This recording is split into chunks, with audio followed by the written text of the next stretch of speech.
हादसे में उसके पति की मौत हो गई। उसकी गोद में था उसका 4 साल का बेटा और ढेर सारी जिम्मेदारियां। नीलम को सजने संवरने और अच्छे कपड़े पहनने का बहुत शौक था, लेकिन पति की मौत क्या हुई, नीलम की तो जैसे दुनिया ही बदल गई। मेरे बेटे को गुजरे हुए अभी 1 साल भी नहीं हुआ और तूने गुलाबी रंग का कुर्ता पहना हुआ है। तुझे अपने पति के जाने का जरा भी गम नहीं है क्या? ऐसी बात नहीं है मम्मी जी, लेकिन पूरी जिंदगी सिर्फ रोकर तो नहीं गुजारी जा सकती ना। तो क्या करेगी? पार्टियां मनाएगी? अरे एक तो मेरा बेटा मर गया और तुम्हें कोई फर्क ही नहीं पड़ता। मम्मी जी, मेरा भी पति गया है और इस बात से मुझे कितना फर्क पड़ता है मैं आपको बता भी नहीं सकती। लेकिन अगर मैं रोती हूँ तो मेरा 4 साल का बेटा बहुत रोता है, अपने पापा को याद करता रहता है। उसे दिखाने के लिए ही सही, मेरा ठीक से रहना बहुत ज़रूरी है। कुछ दिनों के बाद, मम्मी जी मैं नौकरी करना चाहती हूँ। लेकिन उसकी क्या जरूरत है? यहाँ घर में रह रहकर मेरा दम घुटता है। पूरा दिन मुझे अपने पति की याद आती है। कुछ देर के लिए ही सही घर से बाहर जाऊंगी तो शायद कुछ अच्छा लगे। ठीक है, जैसा तुम्हारा मन करता है वैसा करो, लेकिन ध्यान रखना ये ज्यादा चटक मटक रंगों के कपड़े पहनकर घर से बाहर जाने की जरूरत नहीं है, वरना दुनिया हमारे बारे में बातें करेंगी। अपनी सास की बात मानकर नीलम सफेद रंग के कपड़े पहनकर ऑफिस जाना शुरू कर देती है। ऑफिस में नीलम की एक सहेली बनती है, दिव्या। नीलम, तुम हमेशा ये सफेद कपड़े पहनकर क्यों आती हो? दिखने में इतनी सुंदर हो, जॉब करती हो, तुम्हें अच्छे से रहना चाहिए। तुम्हें तो पता ही है, 1 साल पहले मेरे पति की मौत हो गई और इसीलिए मेरे ससुराल वालों ने कहा है कि मुझे सिर्फ सफेद कपड़े ही पहनने चाहिए, वरना लोग मुझे गलत समझेंगे। लोगों के हिसाब से तो अपनी जिंदगी जीना ही गलत है, लेकिन तुम कब तक ऐसे रहोगी? जो हो गया उसे भूल जाओ। मेरा भी बहुत मन करता है कि तुम लोगों की तरह रंगीन कपड़े पहनूं, अच्छे कपड़े पहनकर तैयार होकर रहूं, लेकिन फिर मोहल्ले वाले और रिश्तेदार मेरे बारे में उल्टी सीधी बातें बनाने लगते हैं। देखो, तुम जॉब करती हो, तुम्हें लोगों की बातों की परवाह नहीं करनी चाहिए। अगले दिन नीलम जाने के लिए तैयार होती है और रंगीन कपड़े पहन लेती है। ये देखकर नीलम की सास को गुस्सा आ जाता है। देखो बहू, तुम्हें समझाया था ना, अब तुम विधवा हो, तुम्हें ऐसे रंगीन कपड़े नहीं पहनने चाहिए। मम्मी जी, अगर मेरे पति की मौत हो गई तो इसमें मेरी क्या गलती? और सफेद कपड़े पहनने से आखिर क्या हो जाएगा? क्यों नहीं पहन सकती मैं रंगीन कपड़े? क्योंकि सफेद रंग विधवाओं के लिए बना है और तुम्हें रंगीन कपड़े पहनने का अब कोई हक नहीं है। तभी वहां पर नीलम की सहेली दिव्या आ जाती है। वो नीलम की सास की सारी बातें सुन लेती है। आंटी जी, विधवा होने का मतलब ये तो नहीं कि इंसान अपनी जिंदगी जीना छोड़ दे और रंगीन कपड़े पहन लेने से क्या हो जाएगा।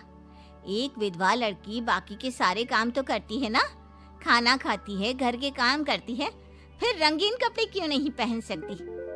वो इसलिए ताकि विधवा होने के बाद किसी दूसरे आदमी की नजर में ना आए। अरे रंगीन कपड़े पहनेगी तो सुंदर लगेगी, फिर कल को आकर कहेगी मुझे दूसरी शादी करनी है, तब हम क्या करेंगे? हाँ तो ठीक है ना, इसमें गलत क्या है? एक विधवा को अपनी जिंदगी जीने का पूरा अधिकार होता है, नीलम को भी है। चलो नीलम, तुम यही कपड़े पहनकर मेरे साथ चलो। नीलम रंगीन कपड़े पहनकर अपनी सहेली दिव्या के साथ ऑफिस चली जाती है। कुछ इसी तरह दिन बीतने लगते हैं, लेकिन अब पति के जाने के बाद नीलम बहुत उदास रहने लगी थी।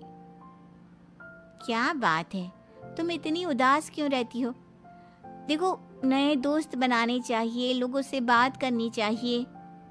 तुमने देखा ना, कितनी मुश्किल से सफेद रंग के कपड़ों से मुक्ति मिली है, और अब रंगीन कपड़े पहनूंगी, दोस्त बनाऊंगी तो समाज मुझे वैसे ही जीने नहीं देगा। इस मामले में तुम्हें समाज की परवाह नहीं करनी चाहिए नीलम।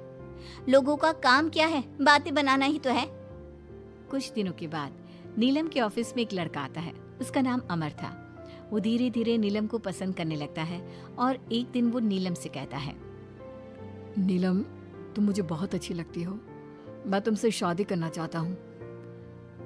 लेकिन अमर, मैं एक विधवा हूँ और मेरा 4 साल का एक बच्चा भी है, मैं तुमसे शादी नहीं कर सकती। मुझे तुम्हारे विधवा होने से कोई फर्क नहीं पड़ता। मुझे तुम एक अच्छी इंसान लगी और इसीलिए मुझे तुमसे शादी करनी है। लेकिन मुझे मेरी फैमिली से इस बात की परमिशन कभी नहीं मिलेगी। तुम उसकी चिंता मत करो, मैं तुम्हारे घर आकर बात करूंगा। कुछ दिनों के बाद अमर नीलम के घर पहुंचता है। नमस्ते आंटी जी, मैं अमर हूँ। मैं आपकी बहू नीलम से शादी करना चाहता हूँ। मुझे तो पहले से पता था। पहले तूने विधवा वाला सफेद रंग छोड़कर ये रंग बिरंगी कपड़े पहनने शुरू किए और अब तेरा चक्कर भी चल रहा है। नहीं नहीं मम्मी जी, आप गलत समझ रही हैं। मैंने ऐसा कुछ नहीं किया। अगर ऐसा कुछ नहीं किया तो फिर कौन है ये लड़का, और यहाँ हमारे घर तेरे साथ शादी करने की बात करने क्यों आया है? आप नीलम को गलत समझ रही हैं। मैं नीलम को पसंद करता हूँ और उससे शादी करना चाहता हूँ। उसने मुझसे कभी ऐसा नहीं कहा। चले जाओ हमारे घर से। हमारे यहाँ पर विधवा बहुओं की शादियाँ नहीं करवाई जाती। समझ में आई बात? अमर वहां से चला जाता है और नीलम की सास उसे बहुत उल्टा सीधा सुनाती है। कुछ दिनों के बाद पड़ोस में एक शादी होती है। वहां पर सारी औरतें तैयार होकर आती हैं। नीलम की सास भी उसे वहां पर चलने के लिए कहती है। नीलम सफेद रंग के कपड़े पहनकर अपनी सास के साथ वहां पर जाती है, क्योंकि ऐसा उसकी सास ने कहा था। पर सारी औरतें काफी सुंदर तैयार होकर आई थी। देखो तो मेरी साड़ी का कलर कितना सुंदर है, तुम्हें पसंद आया? और ये देखो मेरे कंगन, पिछले महीने ही दिलवाए थे मेरे पति ने। कितना अच्छा डिजाइन है ना? अरे तुम्हारी मेहंदी तो दिखाओ, रंग तो बहुत सुंदर आया है। लगता है तुम्हारा पति बहुत प्यार करता है तुमसे। और नहीं तो क्या। और वैसे भी ना, मुझे मेहंदी का ये लाल रंग बहुत पसंद है। अरे जरा उधर तो देखो, ये नीलम वहां पर क्या कर रही है? हम सबके बीच में विधवा का क्या काम? अरे इसका यहाँ होना तो मनहूसियत है। इसकी सास को इतना भी नहीं पता कि इसे यहाँ नहीं लाना चाहिए था। ऐसे सफेद कपड़े पहनकर बैठी हुई है, दूर से पता चल रहा है कि उसका पति मर गया। नीलम की सास ये सारी बातें सुन लेती है और फिर अपनी बहू के उदास चेहरे की तरफ देखती है। नीलम की सास को इस बात का एहसास होता है कि उसने अपनी बहू के साथ अच्छा नहीं किया। घर आने के बाद, नीलम जरा मेरे पास आना बेटा।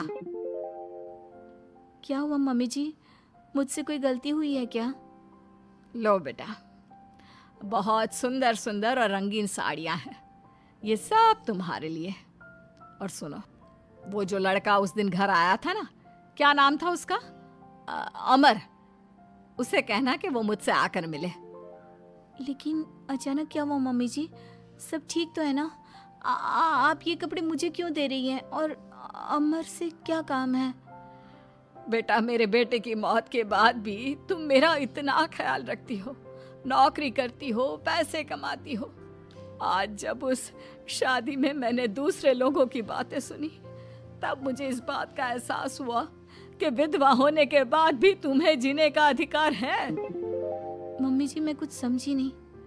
देखो बेटा, जो चला गया वो चला गया, लेकिन आज के बाद तुम रंगीन कपड़े पहनोगी, खुश होकर रहोगी। और हाँ, मैं खुद तुम्हारी शादी अमर के साथ करवाऊंगी। लेकिन मम्मी जी आप ये सब क्यों कर रही हैं? मैं तो आपके कहने पर सफेद कपड़े पहनकर शादी में गई थी।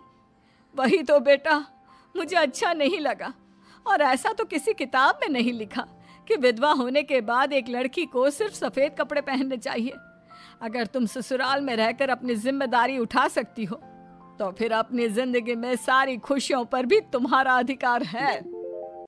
नाचने वाली से शादी। दिनेश एक बार अपने दोस्त अमर की शादी में उसके गांव गया। दिनेश और उसके दोस्त शादी में जमकर मजे कर रहे थे। अमर की शादी में एक नाचने वाली लड़की भी आई थी, जिसका नाम था अमृता। उसका नाच देखकर वो लड़की दिनेश को बहुत पसंद आ जाती है।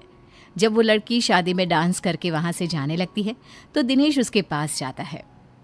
देखो, तुम मुझे बहुत पसंद हो, तुम बहुत अच्छा डांस करती हो। जी शुक्रिया, डांस की बात तो सही है, लेकिन आप मुझे पसंद करते हैं ये बात समझ में नहीं आई। इसमें समझना कैसा? मैं तुमसे शादी करना चाहता हूँ। हाँ, आपको पता नहीं क्या, मैं नाचने वाली हूँ और हम जैसी लड़कियों से कोई शादी नहीं करता। बहुत लड़के आते हैं, तुम्हारी तरह बातें बनाने वाले शादी के प्रपोजल्स लेकर। लेकिन शादी कोई नहीं करता। कौन करेगा मुझसे शादी? मैं सच कह रहा हूँ, मैं सच में तुम्हें बहुत पसंद करता हूँ और तुमसे शादी करना चाहता हूँ। मुझे तुम्हारी बात पर बिल्कुल भरोसा नहीं। अगर तुम सच में मुझसे शादी करना चाहते हो तो अपने माँ बाप को साथ में लेकर आना। मैं तुम्हें यहीं इसी गांव में मिलूंगी, ये मेरा पता है। शादी होने के बाद दिनेश अपने घर लौट आता है। अपनी माँ के पास जाकर कहता है, माँ, मैं अमृता नाम की एक लड़की को बहुत पसंद करता हूँ, उससे शादी करना चाहता हूँ। अरे बेटा, लेकिन ये अमृता है कौन? किसकी बेटी है? कैसा घर बार है, कुछ बताओ भी। बस सीधे आकर शादी की बात कर रहे हो। वो क्या है ना, वो लड़की एक नाचने वाली लड़की है। मेरे दोस्त अमर की शादी में मैंने उसे नाचते हुए देखा था। क्या? नाचने वाली लड़की? नहीं नहीं नहीं, नाचने वाली लड़की को हम अपने घर की बहू नहीं बना सकते। लेकिन माँ, मैंने उससे वादा किया है, मैं उसी से शादी करूंगा। वादा करने से पहले अपने माँ बाप से पूछना जरूरी नहीं समझा? किसी भी नाचने वाली को ऐसे शादी का वादा करके चले आए। लेकिन पापा, एक बार आप उससे मिल तो लीजिए, क्या पता आपको भी वो पसंद आ जाए। दिनेश के माँ और पापा दिनेश और अमृता की शादी के लिए तैयार नहीं होते। एक दिन दिनेश के मम्मी पापा अपने गांव से बाहर कहीं जा रहे होते हैं। तभी अचानक से एक गाड़ी वाला दिनेश के पापा के स्कूटर को टक्कर मारकर चला जाता है। दिनेश के मम्मी और पापा दोनों सड़क पर घायल होकर गिर जाते हैं। तभी वहाँ अमृता आती है। अरे अंकल आंटी, आपको तो बहुत चोट लगी है, चलिए मैं आपको हॉस्पिटल लेकर जाती हूँ। अमृता दिनेश के मम्मी और पापा को हॉस्पिटल में एडमिट करवा देती है और उनका ख्याल रखती है। जब दिनेश हॉस्पिटल पहुँचता है, अमृता, तुम यहाँ क्या कर रही हो? तो क्या ये तुम्हारे मम्मी पापा हैं? वहाँ सड़क पर उनका एक्सीडेंट हो गया था, इसलिए मैं यहाँ हॉस्पिटल में लेकर आ गई। क्या ये वही लड़की है बेटा जो तुम्हें पसंद थी? हाँ माँ, यही तो है अमृता, जिसके बारे में मैंने आपसे बात की थी। हमारी सोच गलत थी। ये लड़की तो बहुत अच्छी है और हम तुम्हारी इससे शादी करवाने के लिए अब बिल्कुल तैयार हैं। उसके बाद दिनेश और अमृता की शादी हो जाती है। अमृता एक नाचने वाली थी और इसलिए वो किसी भी तरह की आवाज़ पर नाचना शुरू कर देती। एक दिन जब वो किचन में खाना बनाते वक्त झूम झूम कर नाच रही थी। अरे बहू, तुम यहाँ किचन में खड़ी होकर डांस क्यों कर रही हो? यहाँ कौन सा गाना बज रहा है? मम्मी जी, वो कुकर की सीटी का म्यूजिक है ना, बस उसी पर डांस कर रही थी। आप भी सुनिए ना, कितना अच्छा म्यूजिक है। अरे अब कुकर की सीटी पर कौन डांस करता है? अजीब नाचने वाली बहू मिली है। माना दिल की अच्छी है, लेकिन कुकर की सीटी पर भी नाचती है। भगवान भला करे। कुछ दिनों बाद दिनेश के पड़ोस वाले घर में कंस्ट्रक्शन का काम चल रहा था और सारा दिन मजदूरों के हथौड़े चलाने की आवाज़ आती रहती। उस आवाज़ की वजह से अमृता घर का सारा काम छोड़कर डांस करती रहती। ये देखकर दिनेश के पापा कहते हैं, बेटा, तुम नाचने वाली बहू तो ले आए, लेकिन ये तो हथौड़ों की आवाज़ पर भी डांस करती है। और बेटा अपने घर का काम बिल्कुल छोड़ दिया है। सारा दिन बस मजदूरों के औजारों की आवाज़ पर डांस करती रहती है। कल मैंने एक गिलास पानी मांगा था तो मुझसे कहती है, पापा बाद में देती हूँ, अभी तो डांस कर रही हूँ मैं, डिस्टर्ब मत करो। माँ पापा, आपकी बात सही है। अमृता के ऊपर तो डांस करने का नशा कुछ ज़्यादा ही सवार हो गया है। लगता है इसके पुराने काम का भूत इसके सिर में फिर से घुस गया है। अरे लेकिन बेटा, हम क्या करें? अब ये पूरा दिन इसी तरह नाचती रहेगी तो कुछ अजीब नहीं लगेगा? एक दिन दिनेश और उसका परिवार जंगल में पिकनिक मनाने जाने का प्लान करता है। दिनेश, उसकी पत्नी अमृता और माँ बाप चारों मिलकर जंगल में पिकनिक मनाने पहुंच जाते हैं। लेकिन तभी वहां पर जंगल के लोग उन्हें घेर लेते हैं। अरे क्या मुसीबत है ये? कौन है ये लोग? ये तो हमें जिंदा जलाकर खा जाएंगे, अब हमें कौन बचाएगा? सही कहती हो माँ, ये तो जंगली लोग हैं, ये हमें जिंदा नहीं छोड़ने वाले। अरे डरने से बेहतर होगा कि हम अपने आप को बचाने का कोई उपाय सोचें। तुम्हारा क्या है, तुम तो नाचने लग जाओगी। तुम्हारा दिमाग भी काम करता है और तुम्हारे तो पैर भी काम करते हैं। अरे माँ, ये लड़ने का वक्त नहीं है, हमें कुछ सोचना पड़ेगा। अब सोचने से कुछ नहीं होने वाला, ये जंगल के लोग हमें पका कर खा जाएंगे। वो जंगली लोग दिनेश और उसके परिवार के हाथ पैर बांधकर उन्हें मारने की तैयारी करने लगते हैं, लेकिन उससे पहले वो आग जलाकर जोर शोर से नाचते हैं। उन्हें नाचता देखकर अमृता के अंदर की नर्तकी भी बाहर आ जाती है और वो पेड़ से बंधे बंधे ही जोर जोर से अपने पैरों से ठुमके लगाने लगती है। तभी एक जंगली बोल पड़ता है, लड़की, तुम यहाँ पेड़ से बंधे बंधे क्यों नाच रही हो? क्योंकि मुझे तुम जंगलियों से ज्यादा अच्छा डांस करना आता है।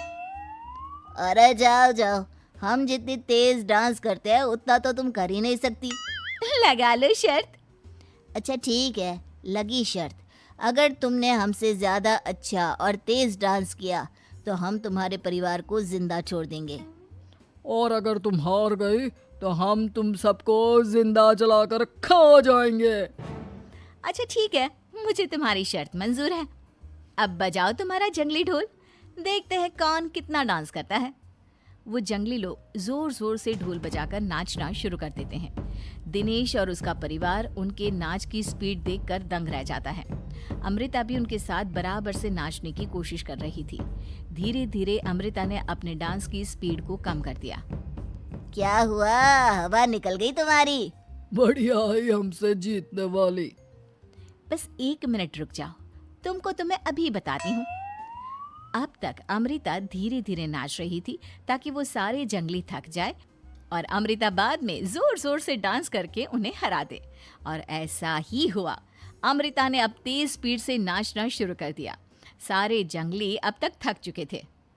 देखा, अब पता चला कौन ज्यादा अच्छा और तेज नाच सकता है। हाँ हाँ, तुम ही हमसे ज्यादा अच्छा और तेज डांस करती हो। हमने मान लिया, बहुत थक गए, बस भी करो। अरे अभी कहाँ से बस करो, तुम कहो तो मैं दिन रात लगातार नाच सकती हूँ। हम तुम्हारे आगे हार मानते हैं, तुम अपने परिवार को लेकर यहाँ से चली जाओ।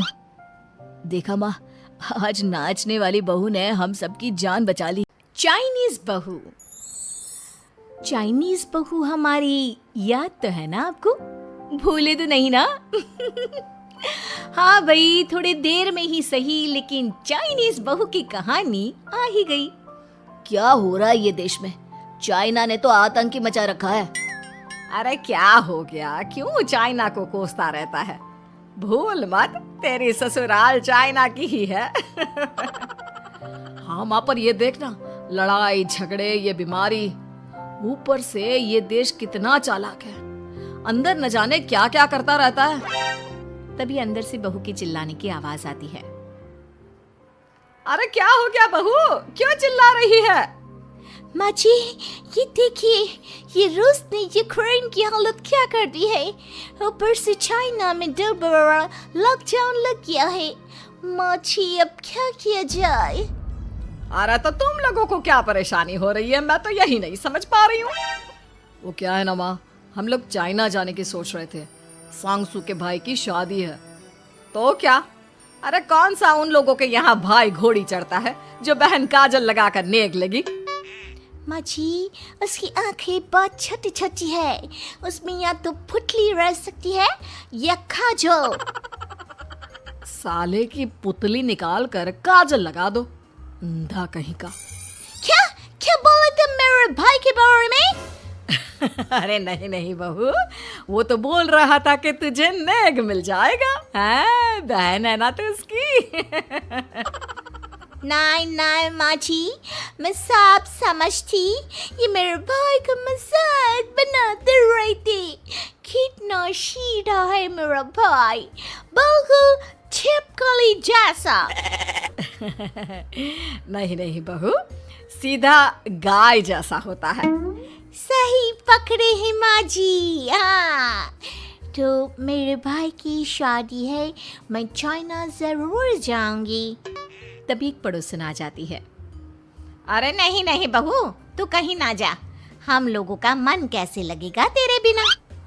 ले बहू, तेरे भाई के लिए ये शॉल रख ले, हमारी तरफ से गिफ्ट कर देना। अरे सब कितने अच्छे हैं, मेरी चाइनीज बहू को कितने प्यार से तुम लोगों ने एक्सेप्ट कर लिया। सच में बड़ी भाग्यशाली हूँ मैं। कैसी बात कर रही है? ये तो हम लोगों के देश की एक खूबसूरती है कि हर किसी को दिल से अपना लेते हैं, बस वो भी दिल से हमें अपना समझे। कैसी बात कर रही हैं आंटी जी? मेरे लिए आप सब सासू माँ जैसी ही हैं। मुझे भारत बहुत अच्छा लगता है, ये सबसे अच्छा देश है। मेरा भारत महान। वैसे भी लड़के की शादी जहाँ होती है वो तो वहीं की हो जाती है ना। जीती रे बहू, सही बोल रही है। औरत तो होती ही पानी की तरह है, जो जहाँ जैसे रखे वैसी ही शेप ले लेती है। आंटी जी, ये थोड़ा सा ज्यादा हो गया, समझ नहीं आया। नो प्रॉब्लम, मैं चाय बना कर लाती हूँ। फिर क्या, वो दिन भी आ जाता है जब बेटे बहू को चाइना जाना पड़ता है। वहाँ जाकर बहू का भाई कहता है, मेहरबान आ गए, मेहरबान आ गए। मैंने सबको बोला कि सब हिंदी में बात करेंगे, नहीं तो बहन नाराज हो जाएगी। थैंक्स बॉय, हिंदी मेरी भाषा है। आप मुझे उसमें बात करना अच्छा लगता है। आपने जीजा जी से मिलो। ओ बहन, तुम अंदर चलो। सभी बहू को अंदर लेकर चले जाते हैं, लेकिन सांगसु का पति, वो तो बेचारा चाइना के ससुराल के आंगन में अकेला खड़ा रहता है। काफी देर तक जब कोई उसे नहीं पूछता तो वो माँ को घर पर फोन करता है। हाँ बेटा, पहुंच गए ना कुशल मंगल? हाँ माँ, लेकिन सांगसु पता नहीं कहाँ है। वो तो अंदर गई है, तब से बाहर आई ही नहीं। अरे कैसी बात कर रहा है?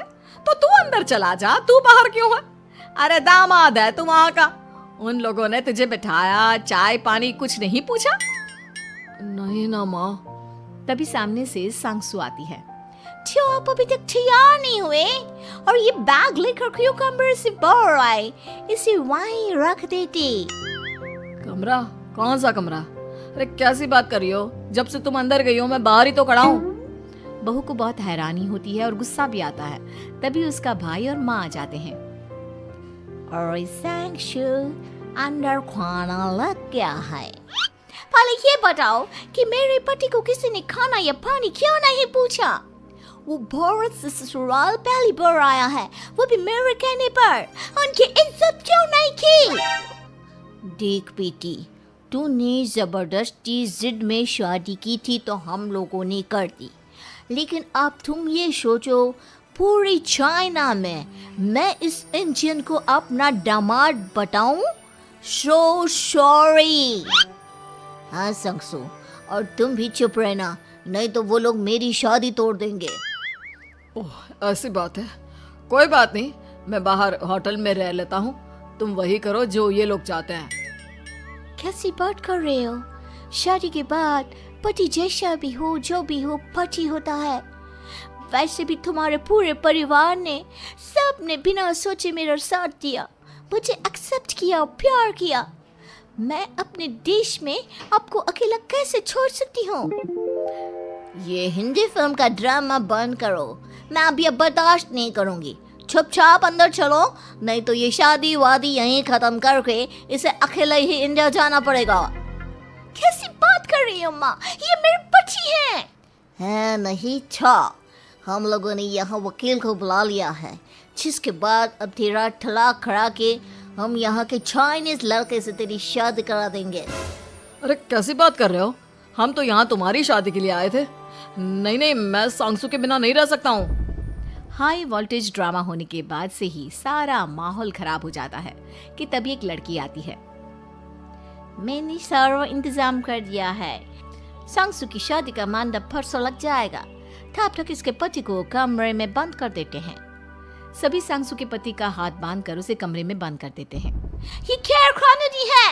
आप लोग मेरे पति के साथ ऐसा नहीं कर सकते हैं। मैं किसी से शादी नहीं करूंगी, ये साफ बात है। पहले मैं अपनी शादी करूं, फिर तेरी भी शादी करवा दूंगा। सब कुछ तय हो जाता है, भाई की शादी हो जाती है।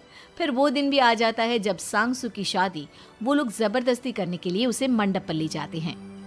ऐसा मत करो, ये मेरी बीवी है। मैं किसी से शादी नहीं करूंगी। कैसे नहीं करेगी शादी? शादी तो तेरा बाप भी करेगा।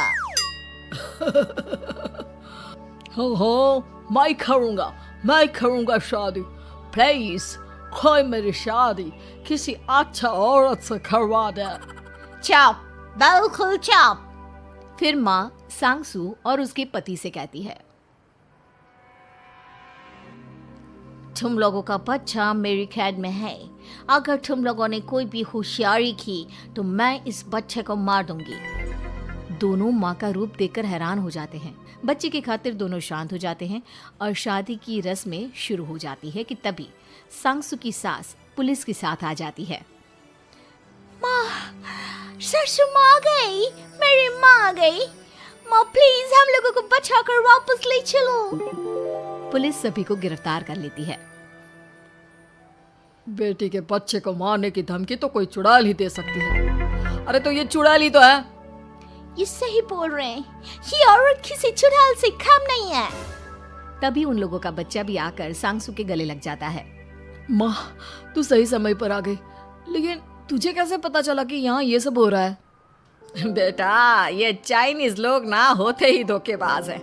इन लोगों पर मुझे भरोसा नहीं था, इसलिए मैंने तेरे फोन को हमेशा के लिए मेरे फोन से अटैच कर दिया था, जिससे तेरे आसपास होने वाली सारी बात मैं सुनती रहूं। उस दिन भी मेरी तेरी बात हो रही थी तो तेरा फोन ऑन था, मैं सब समझ गई थी। मुझे माफ कर दो। नहीं, बिल्कुल नहीं। चलिए माँ जी, इंडिया वापस चलते हैं। आज के बाद मैं यहाँ कभी नहीं आऊंगी। मनीषा 3 बहनें हैं।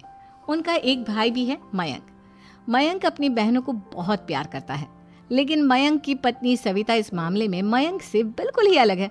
वो अपनी ननदों का जितना बुरा कर सकती है उतना बुरा करती ही रहती है और अपनी ननदों पर हुक्म भी चलाती है। करिश्मा, तुमने अभी तक नाश्ता नहीं बनाया? तुम्हारे भैया को ऑफिस जाने में देर हो रही है। हाँ भाभी, बस अभी बनाती हूँ। करिश्मा, तुम ये ढीलापन छोड़ दो। कल को पराये घर जाना है। वहाँ अगर तुम इस तरह से काम करोगी तो लोग क्या कहेंगे कि माँ ने और भाभी ने कुछ सिखाया नहीं। और तुम्हारी दोनों बहनें कहाँ हैं? रेशमा मार्केट गई है और मनीषा सो रही है। क्या?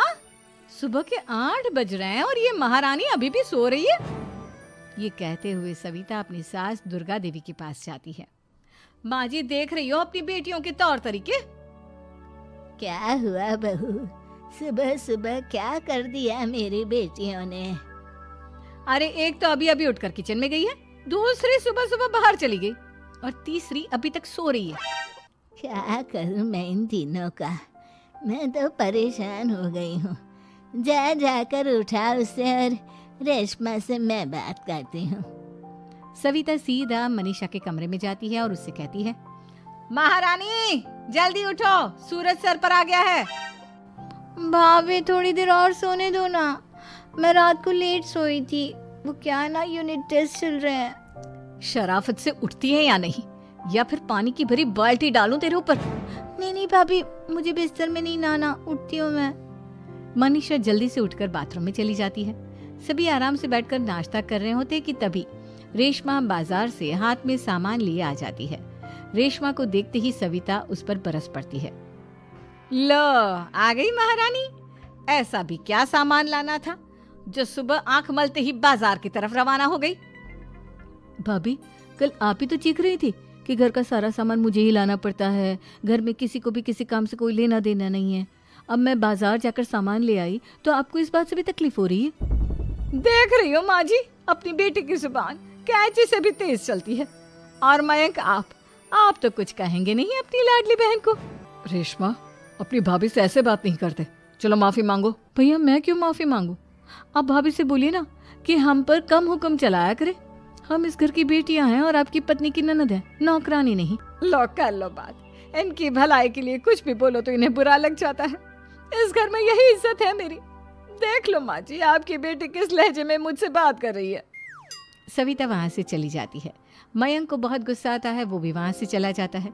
फिर करिश्मा रेशमा को समझाती है, रेशमा, तुम्हें भाभी से माफी मांग लेनी चाहिए थी ना। लेकिन दीदी, मैंने कुछ किया ही नहीं, तो मैं माफी क्यों मांगू? हाँ करिश्मा दीदी, रेशमा दीदी जैसे ही घर में आई भाभी ही उन पर चिल्ला रही थी। हाँ, मैं मानती हूँ कि गलती भाभी की थी। मैं तो इसलिए बोल रही हूँ कि भाभी ने माँ को तो पूरी तरह अपने वश में कर लिया है। वो हमारी बात सुनती ही नहीं। मयंक भैया हमारे लिए हमेशा खड़े रहते हैं, इसलिए उनकी बात का मान तो तुम्हें रखना चाहिए था ना। कोई फायदा नहीं दीदी, कुछ दिनों की बात और है, भाभी उन्हें भी हमारे खिलाफ भड़का देंगी, फिर वो भी माँ की तरह हमारी किसी बात का विश्वास नहीं करेंगे। इसी तरह सविता अपनी तीनों ननदों को किसी न किसी बात पर परेशान करती रहती थी। एक दिन मयंक अपनी तीनों बहनों के लिए गिफ्ट लाया। करिश्मा, ये तुम्हारे लिए हार का सेट, रेशमा तुम्हारे लिए सुंदर सी ड्रेस, और मनीषा तुम्हें किताबें पसंद है ना, तुम्हारे लिए किताबें लाया हूँ। थैंक यू भैया। थैंक यू भैया। थैंक यू भैया। करिश्मा, तुम्हारा नेकलेस कितना सुंदर है, ये भैया कहाँ से ले आए होंगे? मैंने भैया को 3 दिन पहले फोन पर ये डिजाइन दिखाया था और आज भैया ये ले आए। सविता तो अपनी ननदों के गिफ्ट्स देखकर जल गई और करिश्मा का नेकलेस तो उसे भी बहुत पसंद आया था।